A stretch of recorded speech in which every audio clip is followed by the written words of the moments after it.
Siempre te has sentido un poco diferente, ¿verdad? Hay una voz, un murmullo bajo que dice, no es esto lo que buscaba.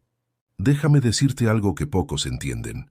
El deseo de despertar puede ser a veces la misma ternura del ego disfrazada de iluminación. Empieza con una disonancia, una pregunta que se sostiene en la garganta. No es un error, es una pista. Imagina que entras en una sala llena de espejos. Buscas una salida que no existe, porque te han enseñado que salida, libertad. Buscas el mismo reflejo, pero más nítido. Buscas el santo grial del silencio interior. Pero el primer espejo no te muestra la luz. Te devuelve tu cara cansada. Ahí comienza la fisura. La promesa de lo trascendente se mezcla con una antigua petición de consuelo. La ilusión del despertar es, en muchos casos, una reacción al cansancio emocional. Freud hablaría de ello como una defensa. La conciencia que quiere renunciar a la conflictividad inconsciente, sin bajar las escaleras para mirar qué hay debajo de la alfombra. Obsérvate.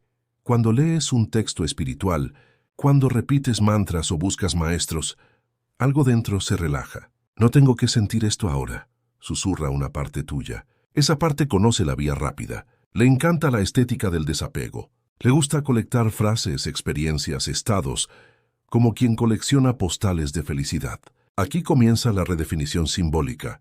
El despertar se vuelve una prenda, una máscara luminosa para cubrir una vergüenza antigua. La metáfora es simple. Intentas limpiar una herida con un espejo. No curas lo que evitas mirar. Hay microcapítulos en este gesto. Primero, la seducción, la promesa de un atajo hacia la unidad. Segundo, la resistencia, el inconsciente que se enciende como una alarma. Tercero, la escena teatral. Te vuelves público y espectador de tu propia supuesta elevación. Cuarto, la repetición. Compras otro libro, otro retiro, otra meditación, esperando que la pieza final del rompecabezas encaje. Quinto, la sombra que observa y se esfuma. Sexto, la culpa que aparece cuando lo luminoso no arregla lo oscuro. Todo esto funciona como un pequeño mapa. Y Freud diría, la pulsión reprimida no desaparece. Se disfraza de ideal. En la progresión didáctica Calma, aprendemos que la espiritualidad que evita la sombra no transforma. Es maquillaje sobre una herida abierta. Hay víctimas y culpables internos. La contraposición que habita en ti bautiza el viaje. Por un lado, el deseo genuino de conciencia. Por otro, la máquina del ser mejor que repite viejos modos de evitar el dolor. Esta es la trampa. Confundir el brillo del faro con la lámpara de bolsillo del ego. El clímax filosófico de esta primera escena es una revelación suave y cruel. Despertar no es un logro de estatus. Es una posibilidad de mirar lo que se negó. Sientes un vacío y lo llamas sacralidad. Te aíslas y lo llamas retiro. Prefieres iluminación en cápsulas que enfrentar el llanto que no sabes cómo sostener. Aquí la voz interior se endurece y se presenta en su forma más austera. No eres espiritual porque todavía sangras. Este no es un reproche, es una constatación freudiana. La represión no desaparece por voluntad, solo cambia de forma. Y en ese cambio sabotea creando ideales de pureza, de separación, de yo elevado que niegan la historia del dolor. Para terminar esta parte, una imagen sensorial. Es de madrugada. Abres la ventana esperando vistas celestiales. En el umbral el aire huele a tierra mojada. No hay resplandor, solo la presencia cruda del mundo. Permitir que la noche sea exactamente eso, oscura, húmeda, densa, es la primera renuncia al glamour del despertar. Esa renuncia es en sí misma un pequeño despertar. No es la meta, es la puerta que empieza a chirriar. Déjame contarte algo que pocos comprenden. Freud nos ofrece una lente que corta como un bisturí, no para destruir la mística, sino para exponer el mecanismo clandestino que la mimetiza. La ilusión del despertar se sostiene en resistencias, mecanismos que protegen al yo de lo intolerable. Reprimir, desplazar, sublimar, negar, son verbos que describen el trabajo cotidiano del inconsciente. El problema surge cuando ese trabajo se disfraza de trascendencia y recibe aplausos. La redefinición simbólica aquí reclama otra imagen. Piensa en un jardín descuidado. Registras la flor rara de la iluminación, pero debajo las malas hierbas crecen. Las raíces de la infancia, las sombras del deseo y las heridas no atendidas empujan con fuerza. Lo que llamamos saboteo es muchas veces la tentativa desesperada del inconsciente por reclamar su espacio. Si el ego pone una estatua de pureza en el centro del jardín, el inconsciente envía brotes por las grietas. Esto es ley. La energía psíquica busca expresión. Si es prohibida, encuentra formas indirectas. Dentro de la progresión didáctica, apareces tú en varias escenas. La del buscador romántico, la del perfeccionista espiritual, la del rebelde que utiliza la iluminación como arma moral. Estas versiones internas interactúan como personajes de una pequeña comedia trágica. Microcapítulo 1. El buscador se enamora de una experiencia de unidad y la idealiza. Microcapítulo 2. La experiencia se esfuma y nace la culpa. Microcapítulo 3. Se compra otro taller para exorcizar la culpa. Microcapítulo 4. El inconsciente toma la forma de un síntoma, insomnio, enojo, autocrítica, que insiste en ser escuchado.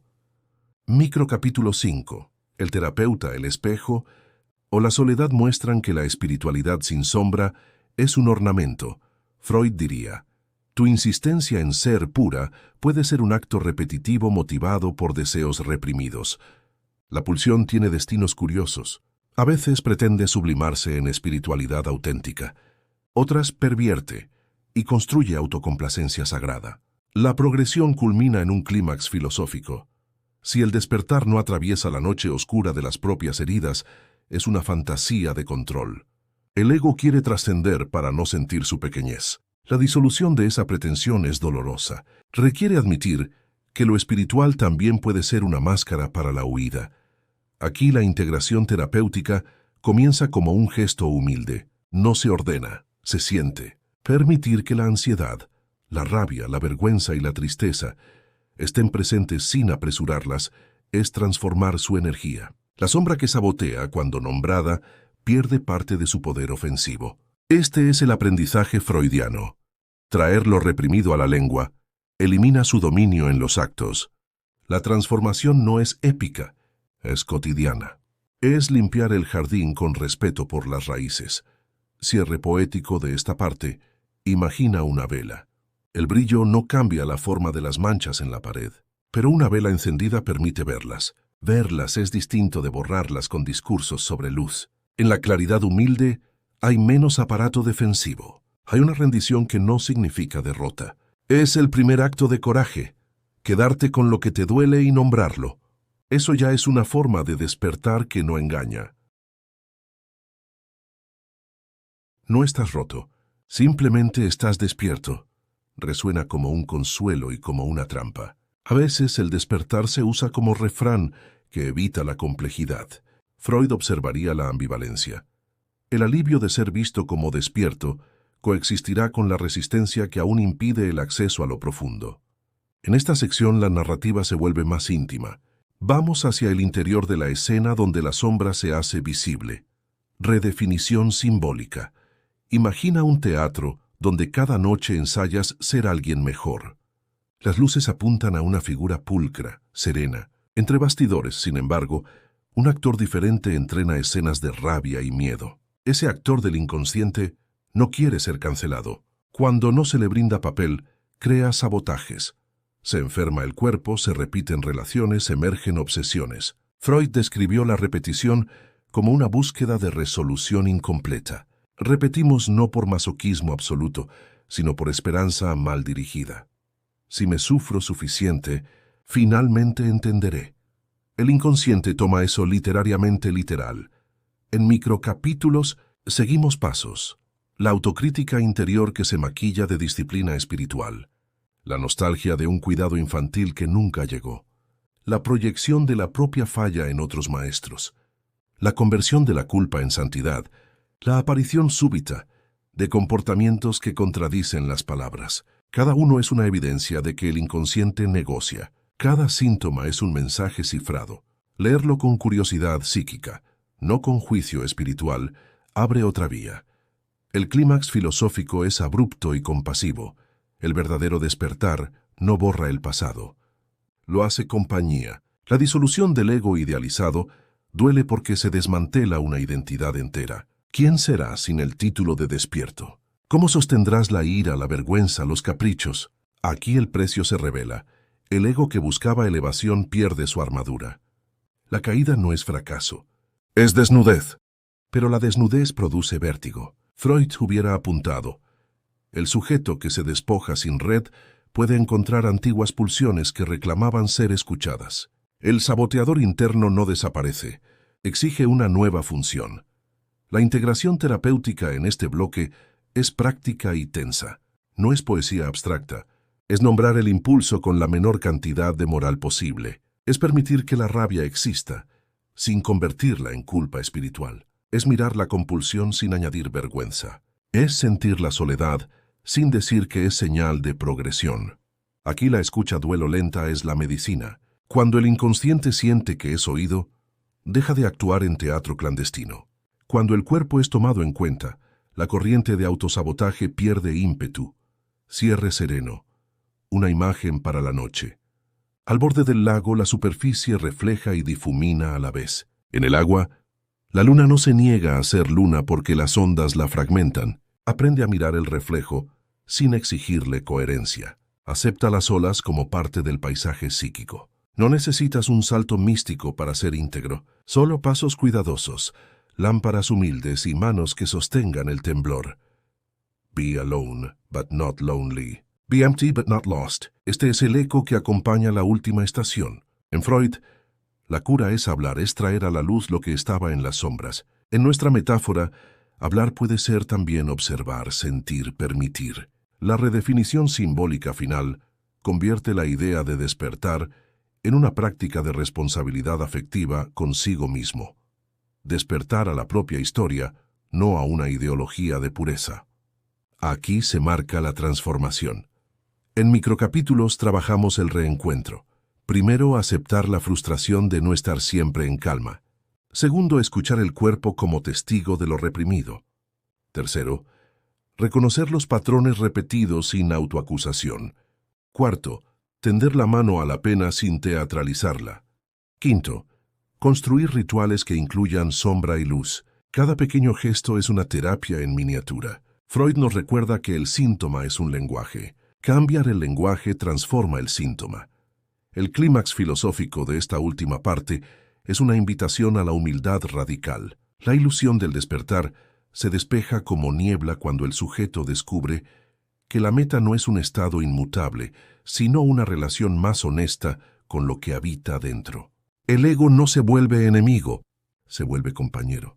La sombra no es sometida, sino integrada. Eso tiene un costo: renunciar al mito del héroe espiritual. Pero a cambio recibes algo tangible, menos espectáculo interno y más presencia. La integración terapéutica se concreta en acciones: decir lo que te pesa a un amigo, permitir una llantina sin apuros, dormir cuando estás exhausto en lugar de meditar para no sentir, poner límites cuando la espiritualidad ajena se vuelve demanda. Estos actos son la ética del alma. No son grandiosos. Son sombríos, son fieles, cambian el rumbo de la energía que antes se empleaba en sabotajes. Cierre poético y sereno. Vuelve a los espejos de la primera escena. Esta vez, en lugar de buscar una salida, te quedas quieto. Observas. Algunas caras en los espejos te sorprenden. Algunas te invitan a comer. Otras te piden consuelo. No hay prisa por unificarlas. La noche no te obliga a conseguir iluminación antes del amanecer. Simplemente te recuerda que la luz más honesta es la que se enciende cuando admites que hay cosas por limpiar. Esto no anula la belleza del misterio, la preserva. Y en ese espacio, quizás por primera vez, el despertar deja de ser una ilusión para convertirse en un oficio. Cuidar lo que duele con manos que no buscan adornos. This pain you carry, it's not a flaw, it's a doorway.